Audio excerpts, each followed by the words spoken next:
कामागाटा मारू कांड, यानी 7 जुलाई को 351 लोगों को लेकर वो वैंकूवर गए काम करने के लिए। इस जहाज में 351 लोग शामिल थे।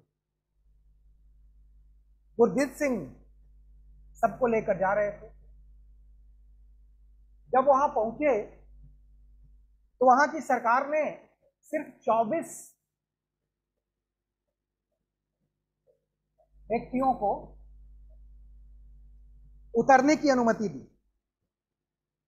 बाकी को उतरने की अनुमति नहीं दी,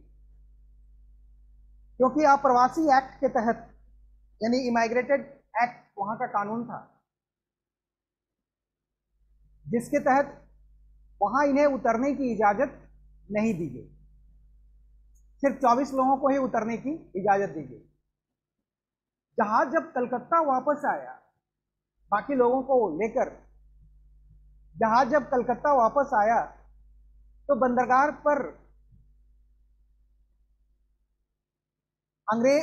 ब्रिटिश सरकार की पुलिस द्वारा फायरिंग की गई इनके ऊपर, और इसमें 19 लोग मारे गए। इसमें 19 लोग मारे गए इस फायरिंग में। इसी कांड को कामा गाटा मारू कांड कहा जाता है, जो 1914 में हुआ था। इस कांड को लेकर भारतीयों में बड़ा आक्रोश था। ब्रिटिश सरकार निरंतर गलतियां करती जा रही। इसका खामियाजा उसे स्वतंत्रता आंदोलन को और मजबूत किया। इसको लेकर भी लोगों में काफी आक्रोश था। जब ये वापस लौट कर आए तो बजबज बंदरगाह पर, कलकत्ता के बजबज बंदरगाह पर इनके ऊपर गोलियां चलाई गई, जिसमें 19 लोगों की मौत हो गई। अब नेक्स्ट क्वेश्चन है,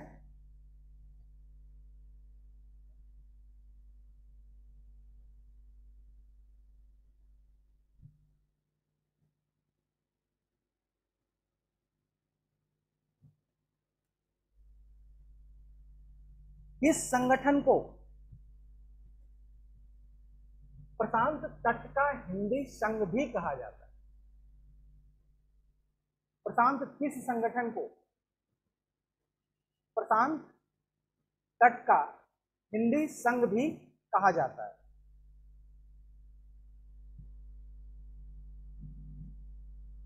गदर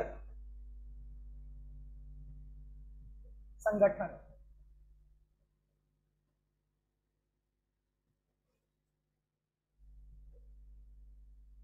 जिसकी स्थापना सैन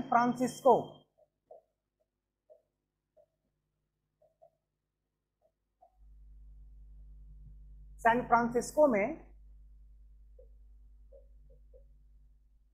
सोहन सिंह बकना,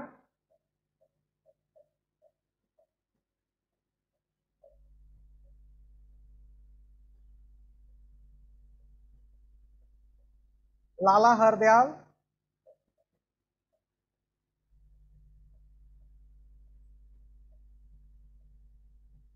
ने की थी। इसी संगठन को Association of Pacific Coast, Hindi Association of Pacific coast,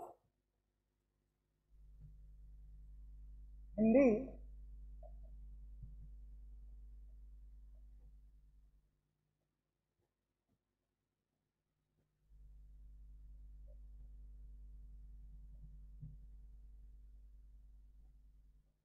coast कहा जाता है, यानी गदर संगठन को 1913 में इसकी स्थापना की गई थी। और इसका मुख्य उद्देश्य क्या था? भारत में क्रांतिकारियों की मदद करना। भारत में क्रांतिकारियों की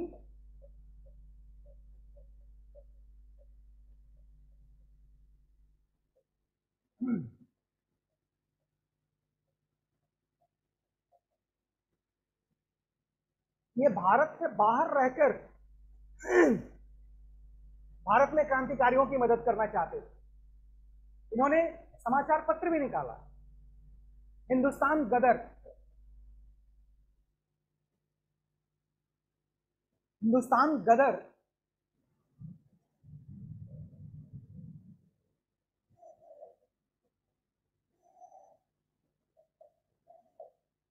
एक पत्रिका भी निकाला। यह पत्रिका उर्दू और पंजाबी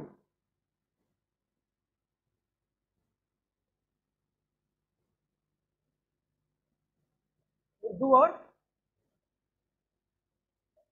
पंजाबी में यह पत्रिका छपता था। तो गदर संगठन, इसी को Hindi Association of Pacific cost भी कहा जाता है। गदर संगठन को, इसकी स्थापना सैन फ्रांसिस्को यानी अमेरिका में की गई थी। इसके द्वारा हिंदुस्तान गदर नाम का एक पत्रिका का भी प्रकाशन होता था, और ये दो भाषाओं में, उर्दू और पंजाबी में ये पत्रिकाएं प्रकाशित होती थी। इसका मुख्य उद्देश्य था भारत में क्रांतिकारियों की मदद करना। सोहन सिंह भाकना, लाला हरदयाल सिंह, करतार सिंह सारभा इसके संस्थापक सदस्यों में से, और इनका मुख्य उद्देश्य भारत में क्रांतिकारियों की मदद करना। अब हम नेक्स्ट क्वेश्चन की तरफ बढ़ते हैं। The way out, the way out pamphlet. प्रश्न है, द वे आउट नामक पंपलेट का मुख्य प्रावधान क्या है? द वे आउट,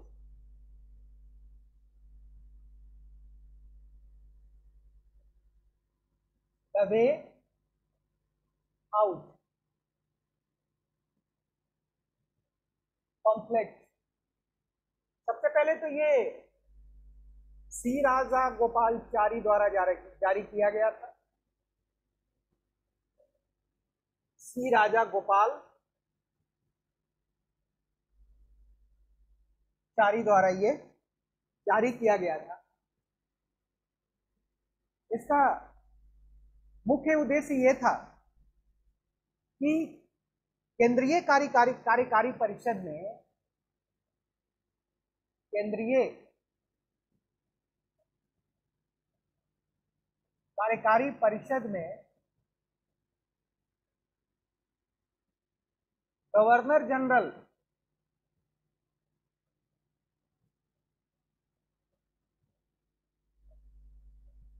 और कमांडर इन चीफ,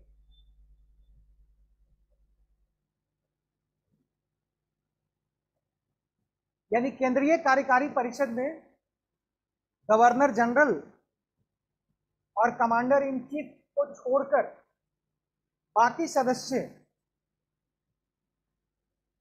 सदस्य भारतीय होने चाहिए।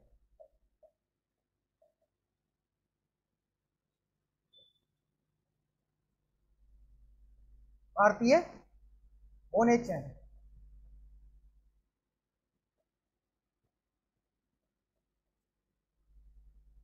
इस पंपलेट में उन्होंने यह जारी किया कि केंद्रीय कार्यकारी परिषद में गवर्नर जनरल और कमांडर इन चीफ का पद तो अंग्रेजों के पास होना चाहिए, इस पर नियुक्त अंग्रेजों की ही होनी चाहिए, लेकिन बाकी सदस्य भारतीय होने चाहिए। और ये पंपलेट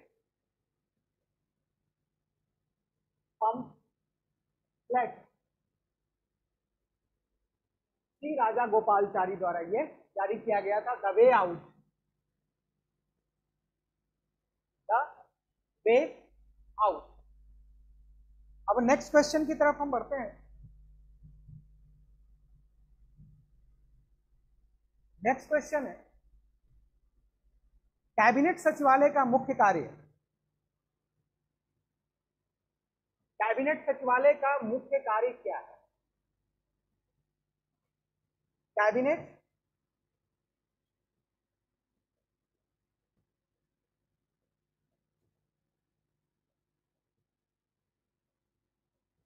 सचिवालय का मुख्य कार्य क्या है? तो सबसे पहला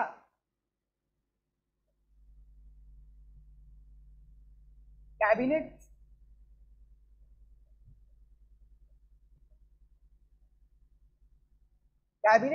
बैठक का एजेंडा तैयार करना,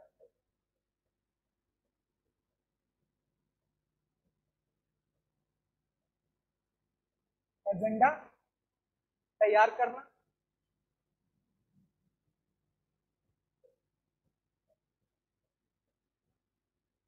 इसका एक मुख्य कार्य है। यानी कैबिनेट बैठक होती है, एक रूटीन बैठक होती है, हर हफ्ते कैबिनेट की बैठक होती है, चाहे केंद्र हो या फिर राज्य सरकार। एक रूटीन बैठक होती है जिसमें महत्वपूर्ण निर्णय लिए जाते हैं। इसका दूसरा मुख्य कार्य है कि कैबिनेट समिति को सचिवालयीय सहायता प्रदान करना। कैबिनेट समिति को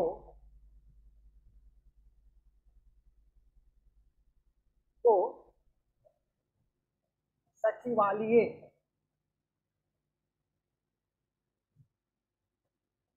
सहायता प्रदान करना।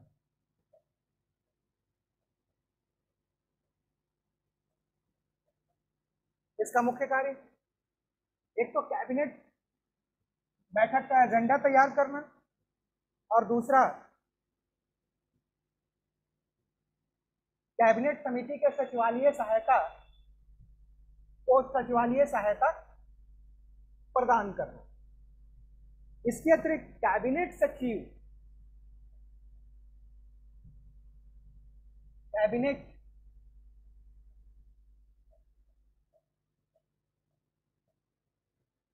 भारत का सबसे सर्वोच्च नागरिक पद है। भारत का सर्वोच्च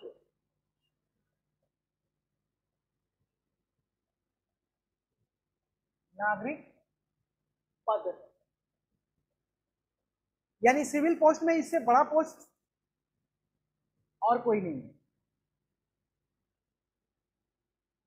और इसका मुख्य कार्य कैबिनेट जो बैठक होती है उसका एजेंडा तैयार करना तथा कैबिनेट समिति की सचिवालयीय सहायता प्रदान करना। अब नेक्स्ट प्रश्न है सर सचिवालय सहायता का मतलब क्या हुआ? यानी जितना सचिवालयीय सहायता का अर्थ हुआ कि कैबिनेट भी एक लाइक डिपार्टमेंट की तरह काम करता है, तो इस डिपार्टमेंट के पेपर वर्क को पूरा करने के लिए यानी कोई भी इश्यूज, कोई भी मुद्दे जिस पर कैबिनेट की बैठक में निर्णय लिया जाने वाला है, उसको उसकी पेपर वर्क की तैयारी एक दफ्तर के द्वारा की जाती है। अब उस दफ्तर में सचिव भी होते हैं, उस दफ्तर में डिप्टी सेक्रेटरी भी होते हैं, उस दफ्तर में सेक्शन ऑफिसर भी होते हैं, उस दफ्तर में ऑडिटर भी होते हैं, उस दफ्तर में क्लर्क भी होते हैं, उस दफ्तर में प्यून भी होते हैं। तो इस कैबिनेट डिपार्टमेंट के सारे पेपर वर्क को पूरा करने के लिए एक सेक्रेटेरिएट की जरूरत होती है ना।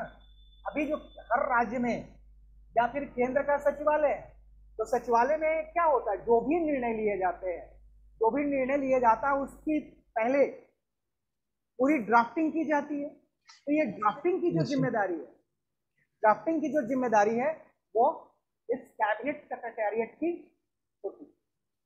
तो इस वर्क को पूरा करने के लिए एक अधिकारियों की हायरार्की बनी हुई है। ठीक है, अब हम नेक्स्ट क्वेश्चन की तरफ बढ़ते हैं।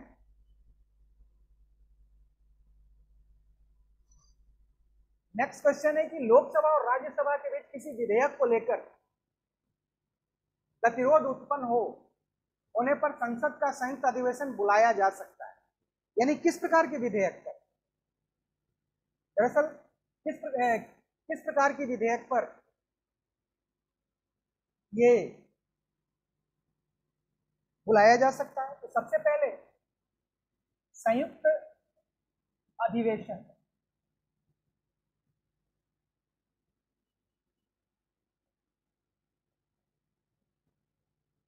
यानी लोकसभा और प्लस राज्यसभा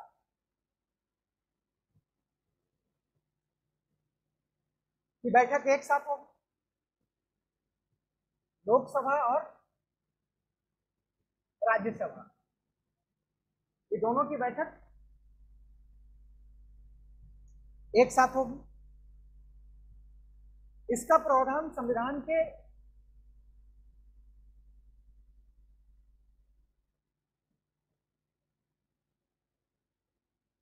अनुच्छेद 108 में।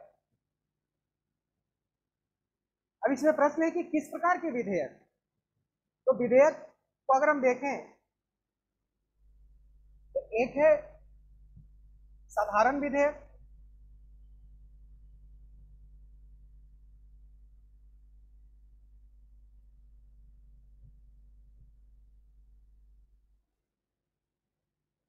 दूसरा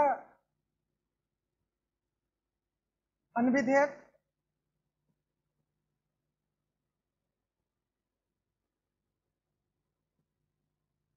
और तीसरा है संविधान संशोधन विधेयक।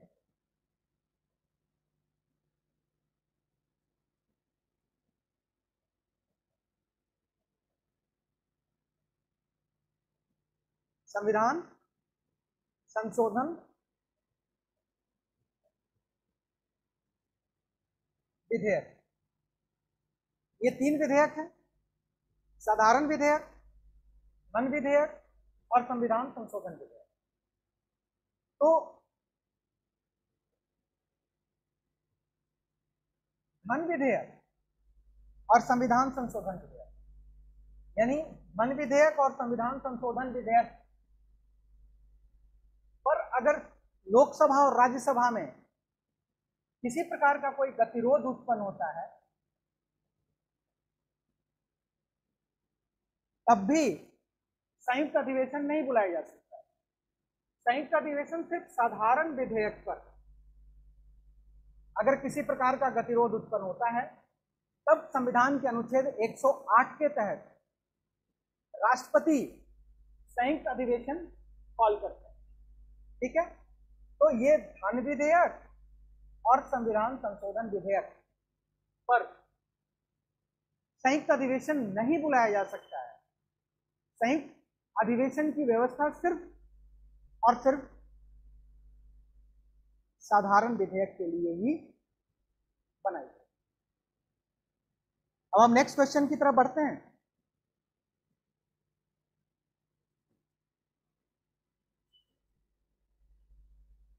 किसी राज्य में मंत्रियों की संख्या कितनी हो सकती है? किसी भी राज्य में मंत्रियों की संख्या कितनी हो सकती है? तो मंत्रियों की संख्या के लिए मंत्रियों की संख्या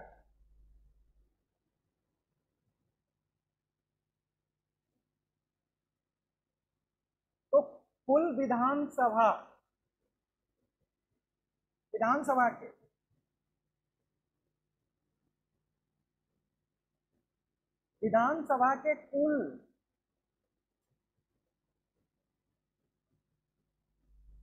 के कुल सदस्यों के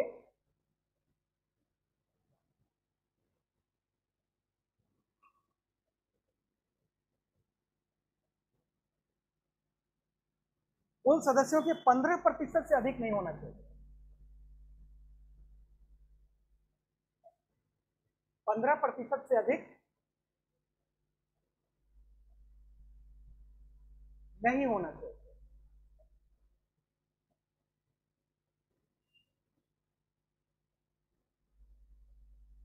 इसमें मुख्यमंत्री भी शामिल होते हैं। यही व्यवस्था केंद्र में भी है, यानी 15% से अधिक, 15% से अधिक नहीं होना चाहिए। राज्यों में विधानसभा के कुल सदस्यों का 15% से अधिक नहीं होना चाहिए, तो केंद्र में लोकसभा के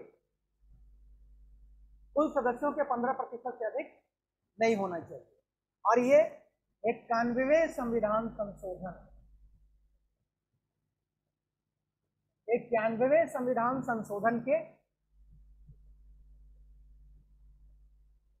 द्वारा ये व्यवस्था की गई, ये व्यवस्था की गई, यानी 15% से अधिक नहीं हो सकता। और इसमें केंद्र में प्रधानमंत्री भी शामिल होते हैं और राज्य में मुख्यमंत्री भी शामिल होते हैं। अब हम नेक्स्ट क्वेश्चन की तरफ बढ़ते हैं। नेक्स्ट क्वेश्चन है, क्या राज्यपाल मृत्यु दंड को माफ कर सकता है? क्या राज्यपाल मृत्यु दंड को माफ कर सकता है? तो इसका स्पष्ट उत्तर है नहीं। राज्यपाल मृत्यु दंड को माफ नहीं कर सकता,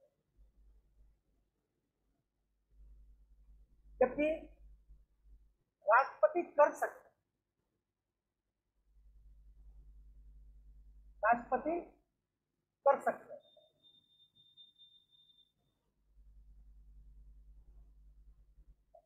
क्षमादान की शक्ति में यही फर्क है राज्यपाल और राष्ट्रपति के अधिकारों।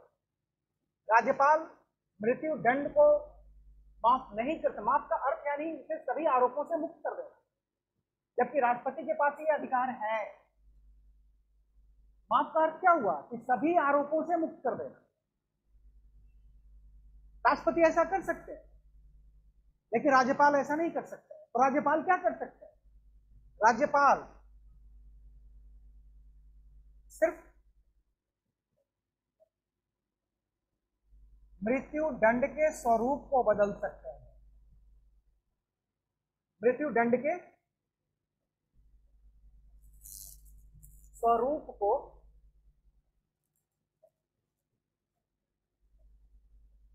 बदल सकते हैं।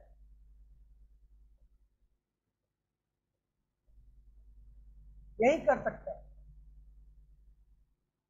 स्वरूप को बदलना इट मीन्स मृत्यु दंड को उम्र कैद में बदल सकते हैं, इससे अधिक और कुछ नहीं कर सकते।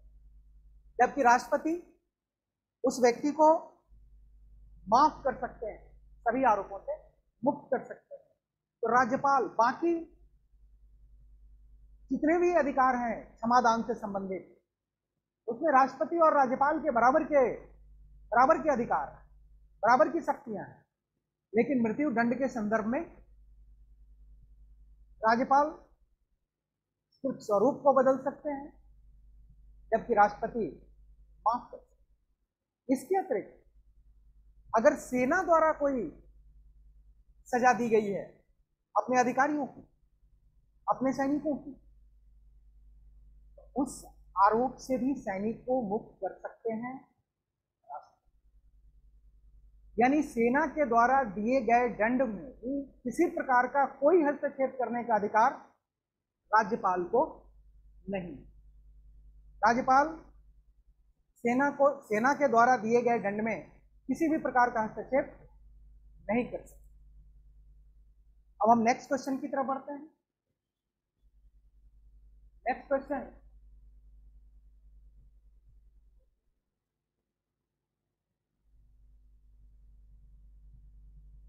न्यायिक समीक्षा का अधिकार किस देश के संविधान से लिया गया?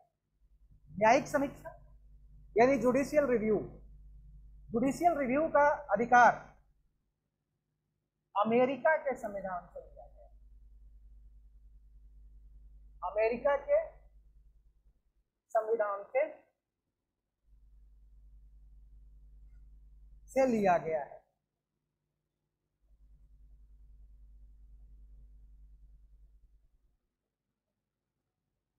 अमेरिका का संविधान से ये लिया गया है।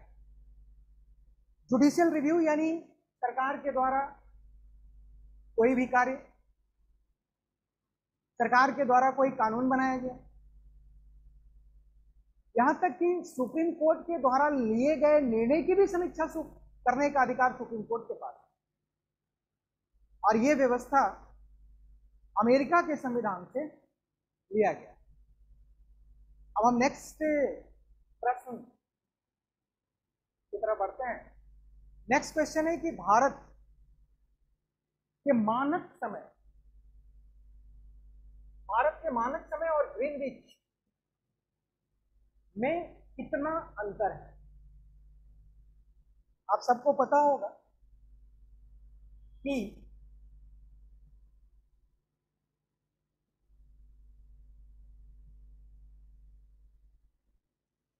घंटा का अंतर है, यानी 5.5 घंटे का अंतर है।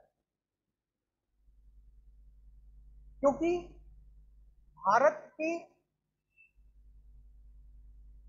जो मानक यानी जो समय का निर्धारण किया गया है वो 82.5 डिग्री से गुजरने वाली देशांतरीय रेखा से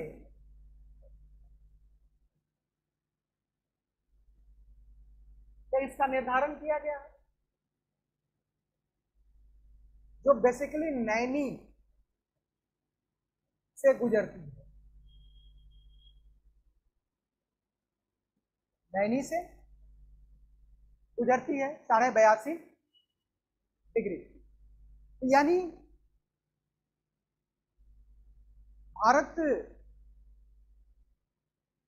पूरब की तरफ बसा हुआ, पूरब की तरफ स्थित है, इसलिए भारत का समय ग्रीनविच समय से आगे है। अगर यही भारत की स्थिति पश्चिम की तरफ होती तो भारत का समय ग्रीनविच समय से पीछे होता, लेकिन पूरब में स्थित है, दक्षिणी उत्तरी गोलार्ध में स्थित है, इसलिए इसकी स्थिति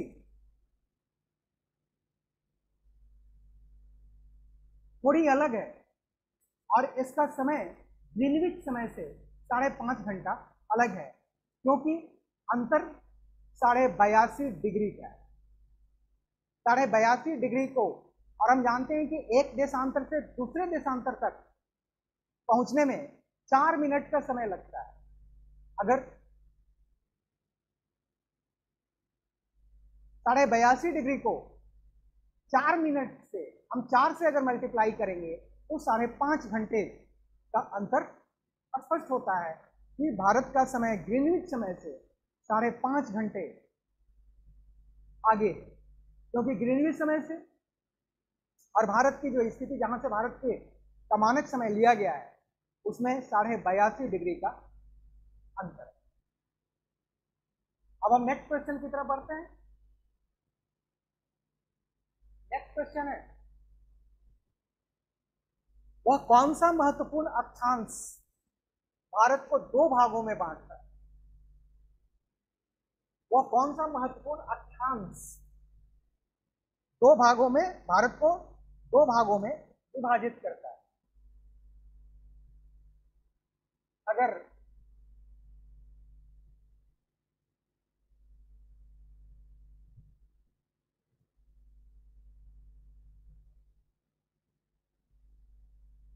ये कर्क रेखा, ये भूमध्य रेखा, इसे विषुवत रेखा भी कहते हैं,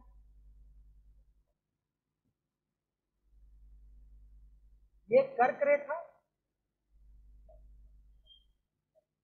और ये मकर रेखा,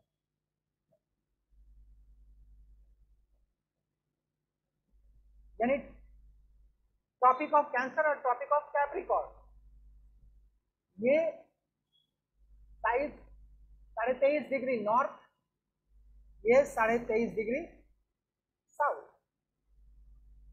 और भारत दक्षिण उत्तरी गोलार्ध में, भारत उत्तरी गोलार्ध में बसा हुआ है, इसलिए ये कर्क रेखा भारत को बीचों बीच बांट, यानी कौन सी अक्षांश, क्योंकि ये अक्षांश रेखाएं कहलाती हैं, और यहां से जो ये आती हैं वो ये देशांतर रेखाएं कहलाती हैं। ये देशांतर रेखाएं कहलाती हैं। ये नॉर्थ, ये साउथ। तो ये देशांतर रेखाएं कहलाती हैं, जो एक बिंदु पर आकर मिल जाती है, जबकि अक्षांश रेखाएं समानांतर चलती हैं, वो कभी आपस में मिलती नहीं। तो 23.5 डिग्री, और भारत का अगर पोजीशन देखें ये भारत को बीचों बीच बांटती है, और लगभग कर्क रेखा भारत के 8 राज्यों से होकर गुजरती है, जिसमें राजस्थान, गुजरात, मध्य प्रदेश, छत्तीसगढ़, झारखंड, पश्चिम बंगाल, त्रिपुरा और मिजोरम से होकर ये गुजरती है। तो अगर भारत को बीचों बीच बांटने वाली कौन सी रेखा है, कौन सी अक्षांश रेखा है? कर्क रेखा है 23.5 डिग्री। अक्षांश की जो रेखा है वो भारत को बीचों बीच बांटती है, भारत को बीचों बीच डिवाइड करती है। अब हम नेक्स्ट क्वेश्चन की तरफ बढ़ेंगे। नेक्स्ट क्वेश्चन है, अंडमान निकोबार द्वीप समूह की सबसे ऊंची चोटी कौन सी है? तो अंडमान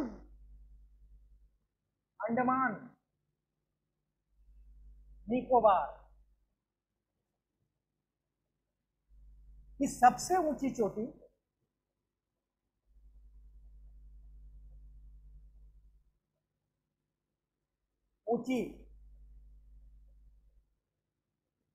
सैडल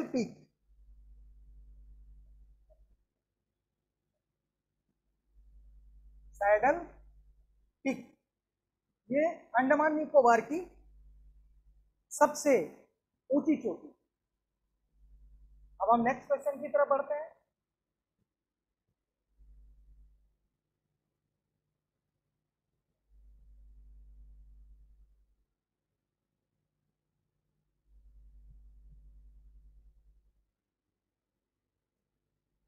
बीसवां प्रश्न, गंगा ब्रह्मपुत्र की संयुक्त धारा किस नाम से जानी जाती है? तो गंगा और ब्रह्मपुत्र की संयुक्त धारा मेघना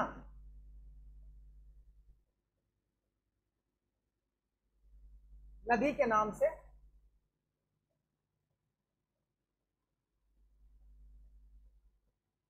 जानी जाती है।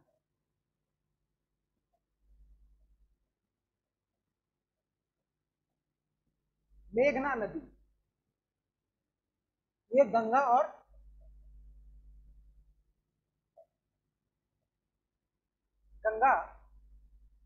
ब्रह्मपुत्र नदी की संयुक्त धारा को हम मेघना नदी के नाम से जानते हैं। अब नेक्स्ट क्वेश्चन है, लावा के प्रवाह से किस प्रकार की मिट्टी का निर्माण होता है? लावा के प्रवाह से किस मिट्टी का निर्माण होता है? तो लावा के प्रवाह से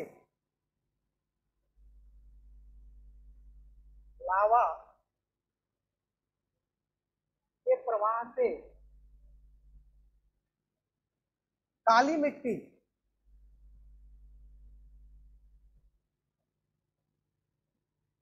इसको रेगुर मिट्टी भी कहते हैं,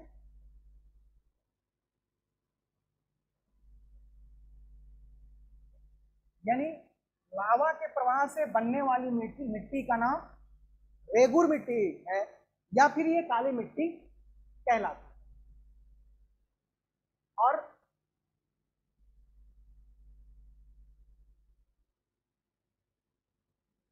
नेक्स्ट क्वेश्चन है,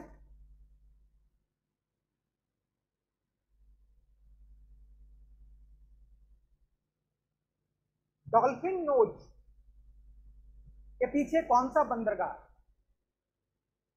डॉल्फिन नोज के चट्टान के पीछे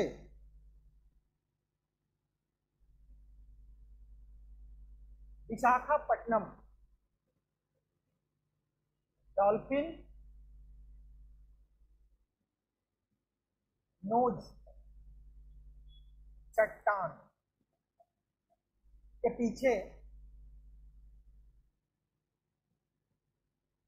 कौन से बंदरगाह है? इसके पीछे विशाखापट्टनम नामक बंदरगाह।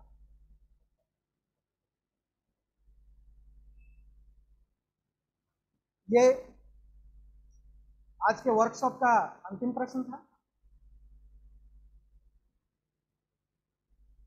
आज का वर्कशॉप कंक्लूड हुआ। कोई प्रश्न?